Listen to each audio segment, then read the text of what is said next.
When Steve asked me to come and talk, we got given a list of bullet points of things that we might want to talk about, and it was, why are we interested in this topic, and what have you been doing in the area? And I started thinking about, and I thought back to the first time I spoke about body image was when I was in grade 8 at high school. I did a presentation on it. So what year are most of you guys in? 10. So how old are you? 16? 15? So I was thinking about it. I'm 28 now. My first presentation was when I was 14. So I've been talking about and learning about body image for half of my life. You guys are 16, and we know that young people as young as 3 and 4 years of age are aware of their bodies and what's acceptable and what's not. So you've probably been thinking about it, learning about it and talking about it for more than half of your life. So very quickly, who am I? I'm a health psychology researcher, and I work in the Centre for Appearance Research in Bristol at the University of West of England. We're basically a group of 30 researchers who are fascinated by all things to do with appearance and how people look. In particular, I'm interested in working out ways that we can promote healthy body image, which is what we're all here today to talk about, and also to prevent eating disorders. So 3 of the key things that I look at are how media images can change the way we think and feel about our appearance and whether we're happy with it or not, and how they can also affect our health. How we can promote healthy body image in schools and universities, again the main topic of today, and trying to think up new and creative strategies so that we can create a culture and environment that actually celebrates the fact that we all look different and that we don't all look like the models that we see in magazines. And basically the media is filled with images of this thin ideal, and it puts pressure on girls and women to look a certain way, and this can contribute to eating disorders and health problems. So this was 14 years ago, and I could give you that exact same presentation now. So why I'm interested in and why I keep learning and talking about this, and I think it's because it's an issue that affects everybody, so I'm just going to ask you to raise your hand. Do you know someone who has concerns or is worried about the way they look? Put up your hand. Do you know somebody who is constantly starting and stopping diets in a way to change the way they look or exercise? And probably more extreme than that, some people in the room will also probably know somebody who's been affected by an eating disorder as well. So by the show of hands here, most people know about this issue and talk about it, and that's one of the reasons why I'm still interested. But we've heard a lot of kind of sobering statistics today, but what I also want to focus on is that we're at a very exciting stage. The fact that we're all here to talk about this issue, the fact that the fashion industry, like all walks, are doing creative strategies. We see programs on TV all the time, whether they're actually helpful or not, but people are starting to talk about this issue. So it's actually a very exciting time to be talking about body image, and we are starting to see changes. We're making progress. So just quickly, after I gave my presentation in high school, I did another 8 years at university studying psychology, but focusing on body image in the media where I could in my assignments. And then I actually spent probably 4 years writing a 250-page thesis about it for my PhD.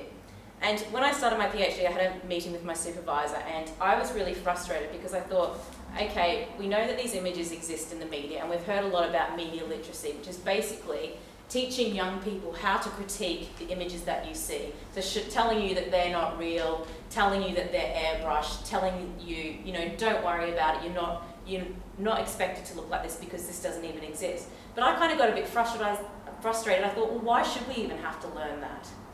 Why should we have to be taught in schools how to deconstruct media images? Why can't the media images change themselves? So I sat down with my supervisor, a professor, and I said, these are my goals for my PhD.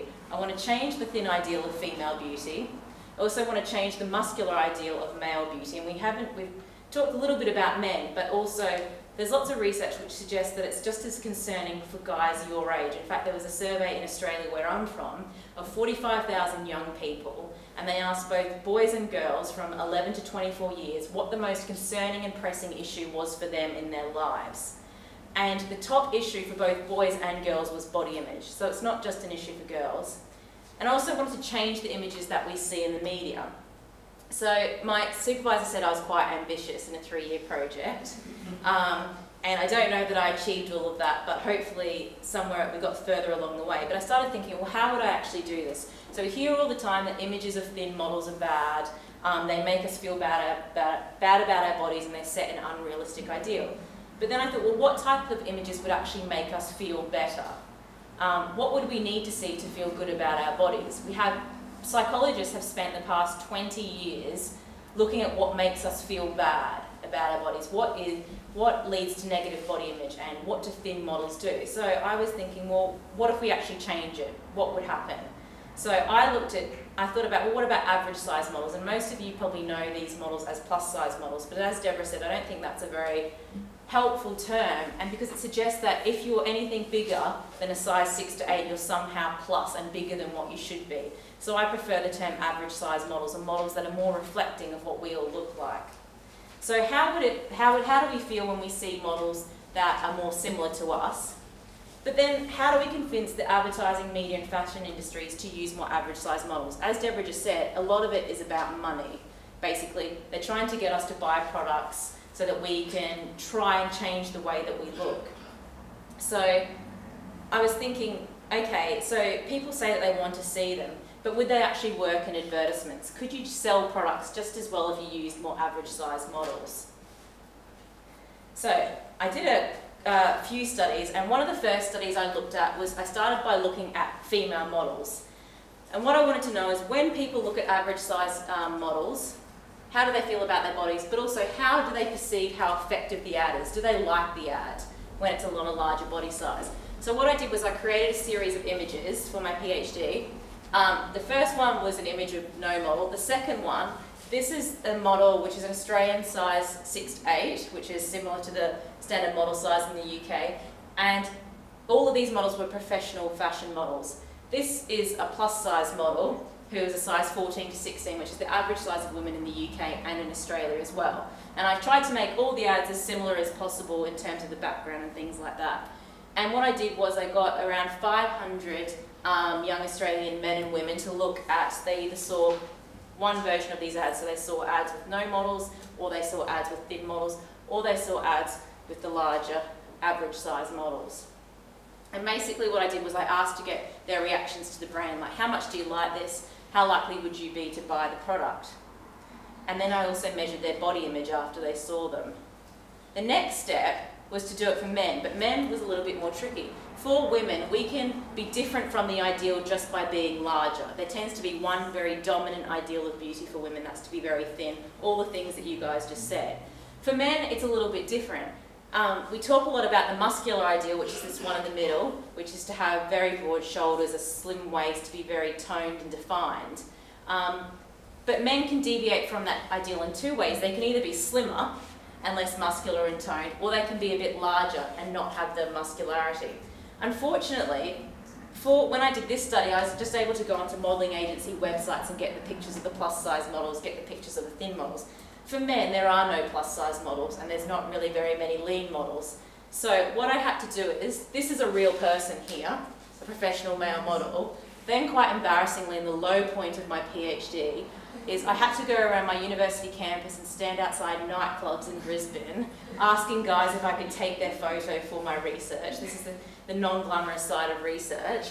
And so I took photos of guys of all different body shapes, and then I hired a graphic designer, and much like the way we've been talking about, I moved the model's head onto the other guy's heads so that we could basically try and keep consistent the facial attractiveness, because what I was interested in was body size. And then I dropped them into some fake ads. And so basically, what did I find? Perhaps not surprisingly, was that when people, both men and women, look at the average size models, they feel better about themselves. And this effect was particularly strong for people who really value the current ideals of beauty. So if you really value the thin ideal of beauty, you're more likely to feel better about yourself after you see an average size model. Interestingly, we normally think it's women who are affected by images of women, but the men also felt better about their bodies after seeing the pictures of the average size female models. And some of the women felt better, actually women felt better after seeing any model, regardless of the size. So make of that what you will. But basically, so not surprising, people feel better about themselves when they're seeing more average size models. But in contrast to what we hear, the argument we always hear from the advertising industry is they're not going to show more realistic models because thinness is what sells. That's what we all want to see as consumers. That's what makes them the money. And that's my quick overview very quickly because we're running out of time. Thank you very much for listening.